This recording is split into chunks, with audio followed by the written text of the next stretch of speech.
Welcome to Kinship. We're church sisters who share our discussions so that you're encouraged to deepen relationships in your local church. I'm here with Pam, Bethany, myself, and we have a new guest, Linda Parr. But I do want to start with sharing a blessing. So it's twofold. We went to the Gospel Coalition conference here in LA. It was the first year in LA, and it was really good. It was great. Got to meet different people there, and obviously heard the Word of God. So that was encouraging. The second part of it is that we got to have lunch with Lig Duncan. Some of you know who that is. He is a solid expositional preacher. He's Presbyterian. We love our Press brothers. Is it Press? Prespies. We love our Presby brothers and sisters. Yeah. So it was really good. So I was encouraged by that. He asked how PJ and I met. So PJ and I got to let him know our little love story, which sort of ties into his very good friend Mark Dever. So it was just fun to see his reaction with some of the specific storylines. But anyways, that's my blessing. Pam. Aiden is 4 months tomorrow, so we're starting solid soon. Yes. So less skin to skin and more spoon to mouth. Okay, very good. I have to say, I'm really thankful for my job. I'm thankful that I'm getting paid, because the first few weeks, like, not getting paid was like, why am I doing this? Yeah. But I'm thankful to be working. I'm thankful that God has been giving, like, Chris and I grace in this season where he's super busy with his class and I'm working, and I'm thankful that we get to put money towards student loans. So that's a blessing, and I want to be thankful for that. So very good. And Linda. Hello. welcome. Today's sermon, PJ was sharing about church family and properly done membership with love, and I turned to Johnny, and we're just so grateful for church family, and we don't appreciate as much, and on Sunday gatherings we can see it and feel it, but then during the week, the busyness, we just kind of like, oh, that's on Sunday, but we're just reminded and challenged to make sure that our lives are, with other members, and we invited 2 people over this week. We'll see if that happens. And nice. We'll see. Love it. So today we're talking about adoption, and we actually brought an expert. Just kidding, Linda. I know you don't like that. Just kidding. Please don't call me that. No, but we did bring Linda in for that purpose because her and her husband are, I believe, and I think you ladies would agree, fire starters in this aspect. So we had questions that we want to ask. And hopefully this will encourage the local churches around our town, or around the country, or whoever listens. Around the world. Whoever is listening. Yeah, it's probably my mom again. Oh, and also next month is Adoption Month. The month of November. Linda? Okay. Yes. The month of November. And, yes, So. and that is the reason why we wanted her on here. I mean, we would have loved John to come, but someone has to take care of the kids, right? That's right. So Linda, where are you a member of? Bethany Baptist Church. Wow. That's right. That's right. Very good. How long have you been a member here? Oh, geez. 3 years? Okay. You and John, 3 years? Yeah. We're just following Pastor PJ Tobian around. That's right. No. It's not his church. Okay. It's my church. Bethany Baptist. So. That's right. Okay, Linda. So how did you all decide to adopt? So John and I have always wanted to adopt, and even in my single years in college, I thought, oh, maybe I can adopt by myself. And then I realized, like, international adoption, you can't do that. So I'm like, oh, I guess I just have to wait. So when we got married, we're like, okay, we'll have bio kids or we'll adopt, whatever comes first. And we just didn't get pregnant. And I thought, okay, it was hard to come to that realization that maybe bio kids is not in the picture. But I thought, John and I had prayed about it, and we just thought that adoption is God's plan right now. And, we don't want to ever feel like adoption was plan B. So we just said, okay, let's go for it. We did save money to consider having bio kids through IVF. And then in the end, we just said, you know what, we want to adopt, and that's the path we want to take and make that plan A for us. And so, we just looked into different ways. We went to every informational meeting we can think of, and here we are now. Yay. So what did you,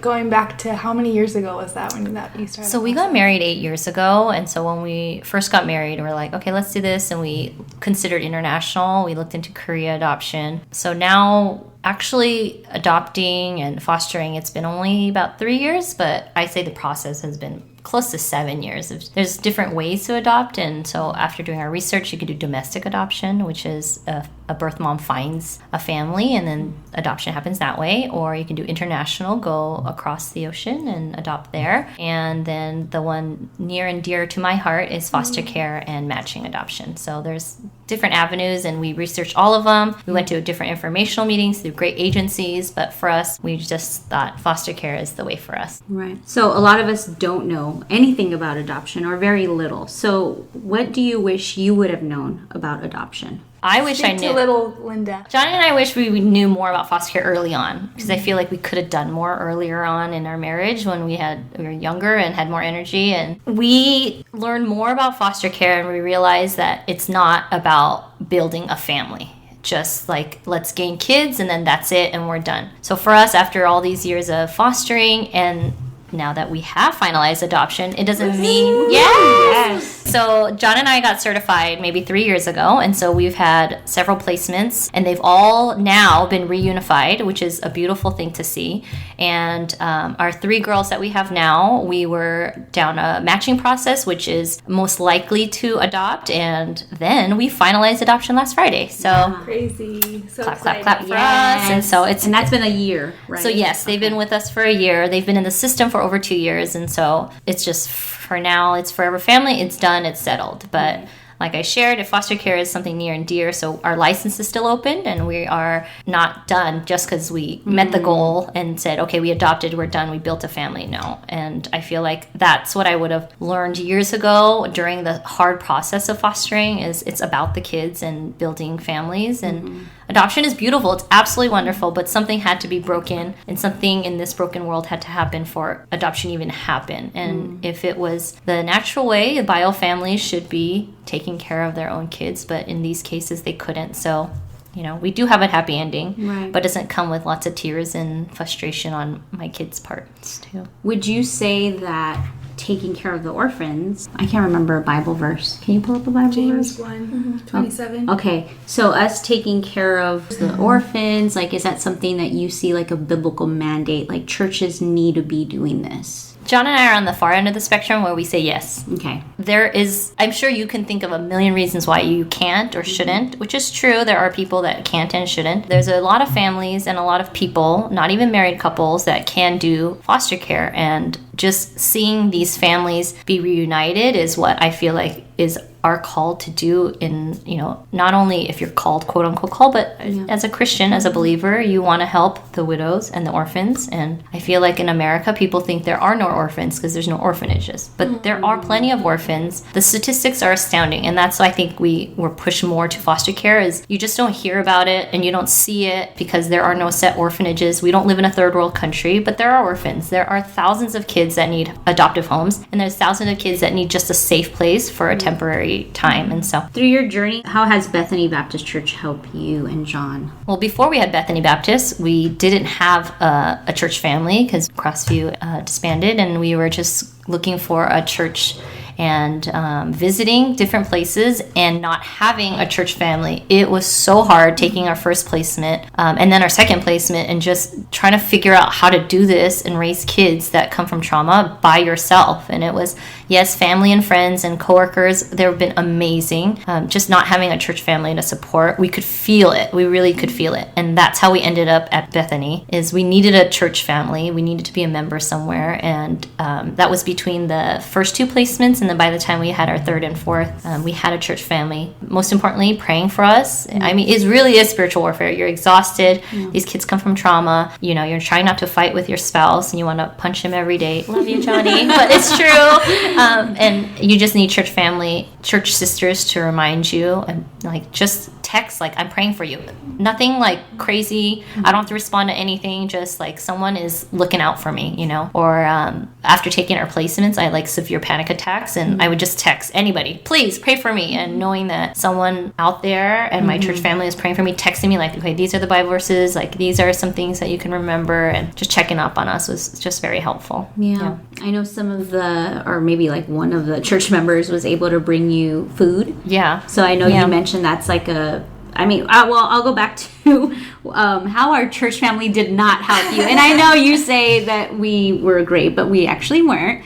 We failed. We actually have a lot to learn. Yes, and I'm thankful that you are so gracious and looking at the church family and thinking like, okay, like I want to help you guys help me and help future families. Okay. So I guess going into like ways that our church family could grow in helping other families. I like that you worded it that way because you did not fail us. Okay? You did not fail us in any way. They and you guys did not know how to help us, and I'm not very good about telling people this is what I need. And so in hindsight, I realized if I just said, here, ladies, this is what I need, you guys would 100% be at my door, like busting the door down. But it's, it falls on me too. And so I'm glad that I'm able to share that hopefully another local church or church members, or not even people that are members of a church, can help other people. And for us, it was my coworkers who I see on the daily who have been like my backbone. They just dropping off food, and they live within like a 10-mile radius of me. So Monday, Wednesday, Friday, I had a meal delivered, and so that was helpful. And I'm also working full-time, so not only are we trying to transition with all these kids, I'm working full-time, and these poor little babies come to us with nothing. Like, they are just in their clothes, not even undergarments. They have no socks. They have the shoes they're wearing. And I have to take them to school the next day. You have to enroll them within the next 3 days. So I'm just hustling to get them clothes, underwear, shirt, backpacks. And so just making sure that they have stuff, like foster families, like, what do you need? I'll go buy it. What size are they? Just having that. And so my sisters have been helpful, like running to Target. And poor John, we went from 0 to like no kids to like a bunch of random kids. And then he's like texting me from Target, how do you pick little girl underwear? Like, it's just so sad. And I'm like, you'll figure it out. You're a dad of girls now. And so just having people who are just making sure they have the needs of like just even clothes, prayer, obviously, because it's super last minute that you find out you're gonna get kids. Yes, right? It's yes. like immediate, like right, you get the right. phone call and then within hours they're at your doorstep. And so it's just a lot. Like I said, I work full time, so I'm at work trying to concentrate, and I teach first grade, so I'm trying to teach and manage where my mind is thinking, oh my gosh, I gotta get age appropriate socks and shoes and all that stuff. And so having people just drop off stuff, pajamas, like they come with nothing. And it takes like a financial burden too off of us when people are gifting us, donating. And this is like the kind of stuff that now that our friends are now starting to get certified, I have drafted like a master email to like send out to people. So I'm just kind of looking back and thinking. Another thing I feel like is helpful is gift cards to restaurants, just so that, again, you don't have to think about meals. Like, just go send one person through drive-through and get that done. And if you can't drop off a meal. So if you can drop off a meal, drop it off at the door. Don't try to go in. They're trying to bond. It's not your time to meet the kids and mingle with them. And so just drop off and go. And also, if you can, offer to watch the kids. And I know Bethany, I was like knee deep. I'm like, I need to go grocery shopping. I need to pick up the kids. And I'm still trying to figure them out. I don't know how much they can handle. Or they can throw a tantrum in the market. I'd rather just not take them with me. And they could be with someone they don't know for like 30 minutes. I know it's not the best situation, but Bethany was able to come and watch the younger girls while I took a 30-minute drive just to pick up the oldest and come home. And so just offering to watch the kids in short, increments, or even like crazy things like, can I do your laundry for you? Can I fold the laundry for you? And for us, we're like, no, that's where we're like, it's okay. We're good on that. But, some families really do need that. And I think for you guys, what has been the most helpful is just understanding their story and just being gracious to us. And kids come from trauma. They act different, and their behaviors come out in different ways, and just like not being judgmental, like, oh, you can't control your kids in church, but just more like just being gracious and understanding that kids they're wired differently after trauma. And so it's interesting you say that, because in our co-op there's certain families that have children that are adopted. And personally, when because I'm a tutor, so when I'm teaching the little kids, I would like to know who's adopted personally, because I know I, in a sense, have to interact with them different than I do with other children whose parents are right there, but it's just a little bit different, like the interaction. Even the way I see them discipline their children, it's not the same way. And it shouldn't be the same way. So that I like that you said that, because you have to be gracious by looking at the family and just being like, yeah, maybe they're out of control, but I don't know the whole story, so that's good. I like that. As people who are watching people adopt and foster, just not only being sensitive and gracious to how kids are behaving or how the parents are parenting, but also language, I think, is very important. And if you're not sure, you can always ask certain families. And I know certain families are like, fine, no, you can say whatever you want. But in our family, we try to just be very gentle with words. And so we don't say real mom and dad. We say bio mom and dad or birth mom and dad. And it just kind of like lessens like the icky feeling that the kids might be feeling like, but you are my real mom and dad, but this person is saying you're not, you know, that you try to understand, you know, that real mom and dads are the ones that care for you. So like just changing the language a little bit. And so even like, I know people, they mean well, and people, dude, John and I would be rich. If we got a nickel for every time people said, oh, you adopted, now you're going to get pregnant. Like, our goal in life is not to get pregnant, and we didn't adopt so that God would, like, bless you with kids. And so just being very careful with talking about, you know, bio kids and the adoptive kids. And then also kind of sharing that if you are curious about people having bio kids, which I'm sure people are curious, is, you know, just your wording. We hear a lot, are you going to have your own? Well, my own are right there. I have 3 little ones, and they are my own, and I love them like my own. And so just saying, and it's okay for people to be curious and say, are you planning to have bio kids? But just having that wording kind of like lessens like the icky feeling for my kids too, because they pick up, they're older, and they're, you know, they're with it and smart, and so. The other one that you told me was like giving up your child for adoption. Oh, yeah. Versus placing your child. Right. And so my kids and the foster kids, it's a little different system where these kids are, you know, these parents are trying to get their life together, but, you know, obviously they can't, so they're ripped away. And so you can, you know, that's not as awful to say that your kids were ripped away, but if you're going through domestic adoption or international, you know, these moms are willingly placing their children up for adoption, knowing that they can't provide what they need for these kids. And it takes a lot of courage and major guts to be able to be like, you know what, I think that a family that's not mine can raise this child better. And to say, I'm not going to give up a baby for adoption, but just placing a baby, because it's a hard decision, but there's moms that are willingly doing that, as opposed to, you know, like, I feel like they're brave for doing that. 'Cause there's other options, you know, like abortion could be one, but you're choosing life, and that takes a lot of courage.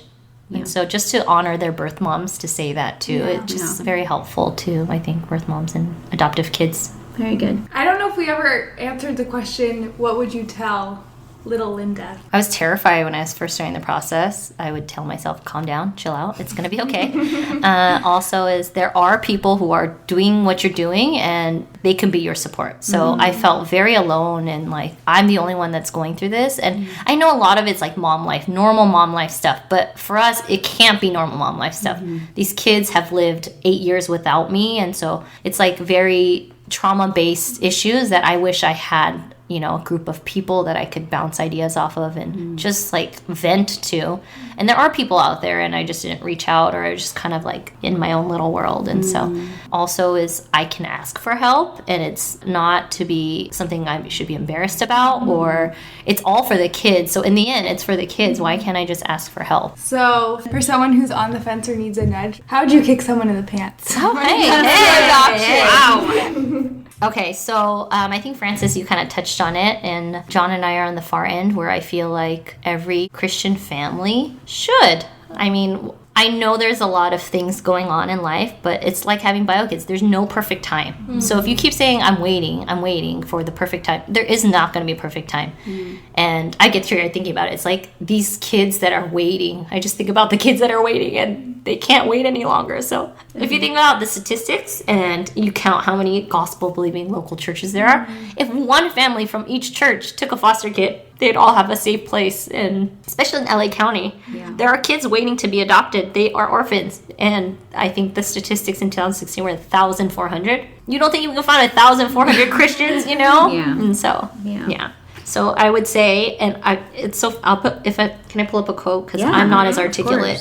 His last name is Johnson. He is an amazing pastor that goes around speaking on foster care. He said this: "Let me be honest and encouraging as I possibly can. If you keep thinking about it, talking about it, and praying about it, that's probably a sign that you would be great at it, and you need to do it. The issue for many isn't whether or not they are quote-unquote called to foster adopt, but what it will cost them if they actually do it. It's not easy sometimes for Christians to hide their insecurities, concerns, and fears under the veil of spiritual language, claiming they're still quote-unquote praying about it and determining whether or not they are called to do it, when that matter has already been resolved by God and His Word and in their hearts. At the risk of sounding unspiritual, let me suggest this. Certainly not for all, but definitely for some. perhaps the most spiritual thing you can do is stop praying about it, whether or not you should do it, and just do it. Choosing to believe that the cost you will incur will be worth it for the gain a child may receive. I know this is not where everyone is, but I also know this is where someone is. Perhaps that someone is you. So if that is you listening, these crazy tears and my annoying voice is telling you it is all worth it. You know what? I'm going to go now. I got to start the class. See you later. I thought you were serious. I was like, my heart just dropped. I guess I'm on. You're on your own. You're on your own. Sorry. You are. Sorry. Okay, how has adoption, I mean, obviously, just from listening to your heart, it has changed you dramatically, but how has it changed you and John in experiencing more of Christ? I mean, I think I read it somewhere. Someone said it's the gospel displayed in my living room every day. And you know what? I'm not going to lie and say, oh, it's like heavenly every day. I'm like, woo, yeah. But it's, if you understand how much I love these girls and I have no blood relation to them, then like it's like a glimpse of how much God loves us. John and I are rarely like arguers or fighters. We're just kind of, you know, we don't really argue and fight. But dang, you bring some kids in the house and you're exhausted. So it's been sanctifying for both of us and trying to. And I'm not gonna lie, it's not easy parenting kids from trauma. It's not easy, but being able to do it with my best friend. Shout out to my Johnny.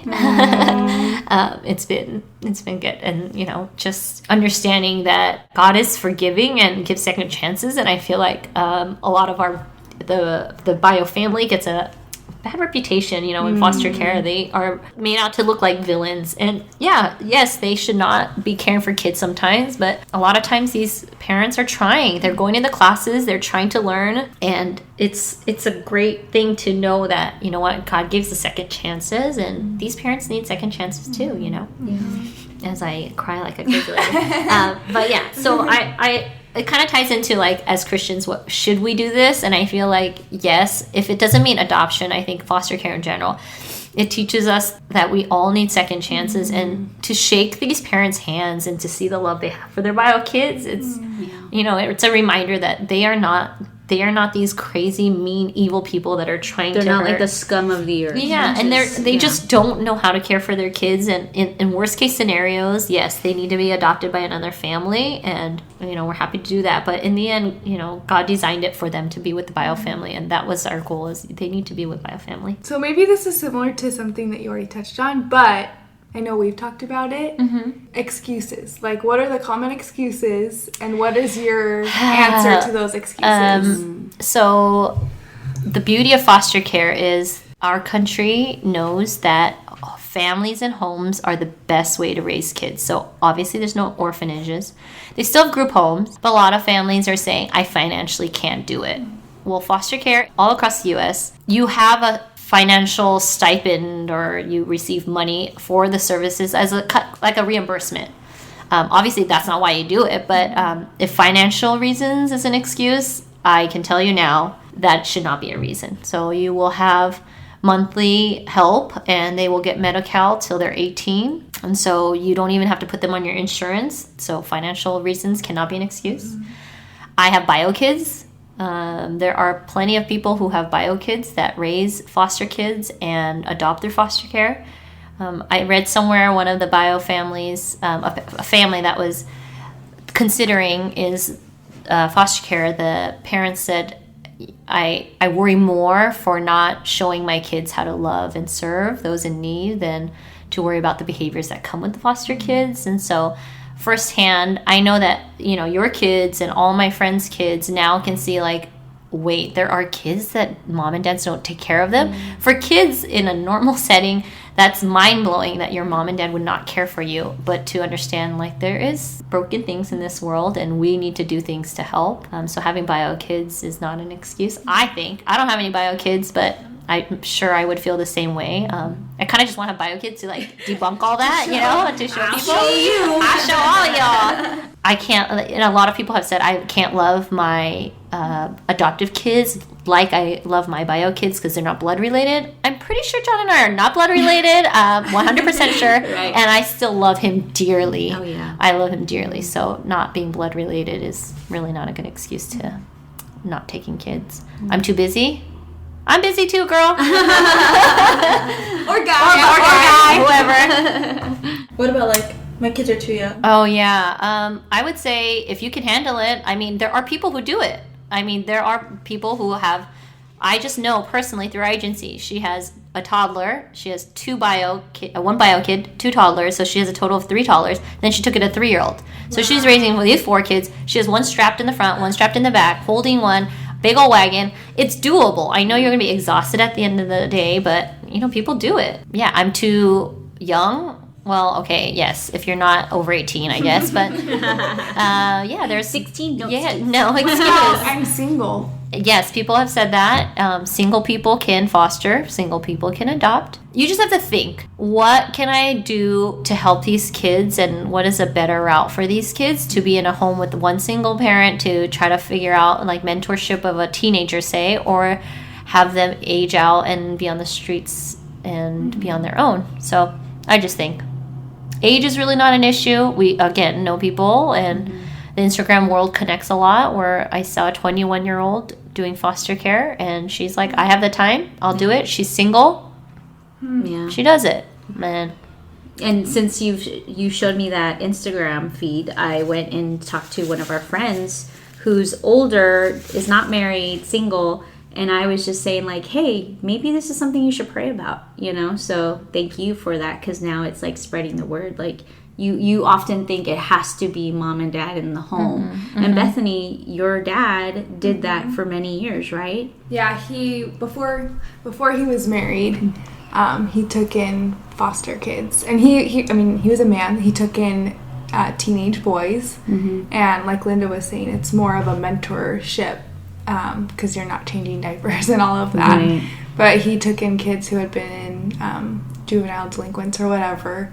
And yeah, used his singleness that way before he got married. And then he married my mom, and then she had teenage boys already.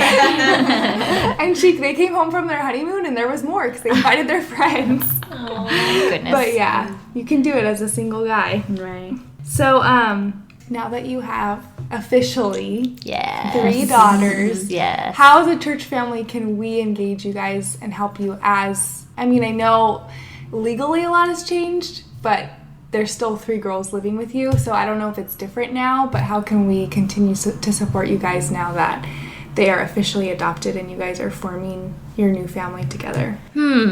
Continue to pray for us.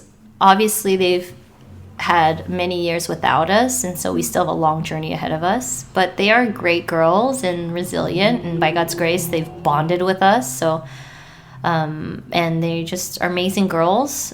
The behavior is kind of a lesson, but that doesn't mean that it's not going to start up again. So just continue to pray for us. And Frances has been great to allow our oldest go and run around with her 5, so that helps. And every Sunday, just greeting our girls, hugging them. Like, you don't see them any different, right? Than, not my bio kids, but they're still my babies, and they're part of our church family, and just having that. And you guys just smiling and knowing them by name and saying, hey, Meebo, or, hey, Mariah. Just, it's nice. And maybe this touches on this question, or a previous question, but the fact that there was a baby shower. It was like a celebration, right? I wouldn't call it a baby shower, but I know you mentioned like, well, if you're pregnant and you have a baby, then you have a baby shower. But the fact that you called it what was it? Was there a special name for it? The party we had? Yeah. Oh, just called it adoption party. Okay, adoption party. So even encouraging churches, if you're listening to someone if someone's listening and they have a church member in their church that is adopting or wanting to adopt, something like that, putting together maybe like a church adoption party or something when it's legal. Right. Yeah, adoption party, or even there's a different path. Instead of foster care, there's like the matching process where you're not getting called right away and bring a kid in, but it's a long process where you meet them slowly and you read their profile and you meet them, and then you get the room ready, and then they move in eventually. While you're waiting for that process and you know the age, then you can have a baby shower or like a welcome to your forever family bash. I don't know, call it what you want. Right. But to just prepare their, just they need stuff too. Like anybody that's having a baby, it doesn't mean, they could be babies or they could just be teenagers and they still need stuff. This is a random question, but do you recommend doing foster care before like matching adoption, or does it? I feel like I'm one is not better than the other. But Johnny and I were actually talking about this yesterday. We are so grateful that we did foster care first. It was a hard process, and I wanted to like rip my hair out. And I said I was done maybe like 10 times. I'm like, I'm never doing this again. But it really helped us prepare and understand trauma, first of all, understand how traumatic it is to be ripped away from everything you know. And then also to meet these families, meet these moms, and meet these dads who are just trying to get it together and show them grace. It opened our eyes to really be like, okay, we're raising these kids to help bio families. And then to see that and then see them reunified, it's just like see it come full circle. And then going through the matching process to be like, you know what, there are some families also that can be reunified. So we were able to see both sides. And John and I, we're not done fostering. It's a hard process, and it takes a lot of me to be like, okay, I'm ready for this, but soon we'll be ready. We're not closing our license. We're going to stay and certified for a year and then see where God leads us. And I mean, like I said, we didn't meet a goal and say, you know, I'm done. I got 3 girls. I met my goal and I want to be done. But if I felt like if I didn't foster first, I might be like, okay, yeah, we're done after 3. But knowing that there's a lot of kids that need help. And I got to meet some amazing kids, older kids, and she still calls us. One of our girls still calls us and reaches out and, you know, I always remember you. I miss you. You know, she drives by certain things that reminds her of us and just texts us. And so, yeah, that's a plug for older kid foster and adoption too. Which you encourage. Oh, most definitely. So they consider above 3 old in foster care, which is crazy to me. And for us, 3 is not even that old, but anything older than 3 is considered old and hard to place, they call them. Okay. And so I would 100% encourage people to do older kid, which is older than 3. Yeah. And we were driving, my oldest in the car was saying, you know what? I feel like people are copying us. And I said, what? She said, they're copying us. And everybody wants to adopt now. I said, that's a wonderful thing to adopt. And then she said, oh, but you can't copy in school. I said, yeah, that's a different kind of that's a different kind of copying. But don't you think everyone should have? She said, yeah. But why doesn't everyone adopt then? And I said, yeah, good question, because that's what me and your daddy think. Yeah. Everyone should adopt. And I said, maybe people think it's too hard. And she smiled and she said, well, then everyone just needs to adopt an 8-year-old. And I said, yes, because she is my go-to gal, my helper. She understands. She sees a stark difference. She writes love notes to me like, I like you. Thank you for adopting me.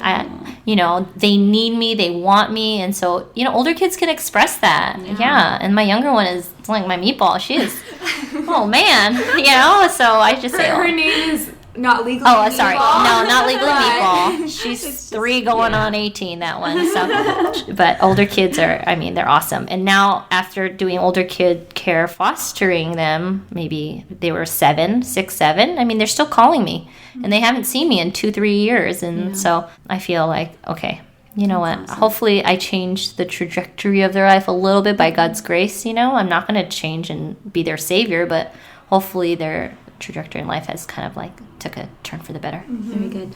So if you could leave us with any resources, any books that you recommend, any podcasts, anything like that you have. My favorite author right now, he has a blog and an Instagram. You can check him out. And he goes around speaking at different places. And his name is Jason Johnson. So look him up. He has jasonjohnsonblog.com. And he has great articles and great blog posts like, what if my husband's not on board? And, you know, if you're knee deep in foster care, what if you are on the edge? Like different things to totally like rip you right into the heart and like stab you right there. Yeah. Also is different Instagram people. If you just look into foster care, there's so many things that are happening.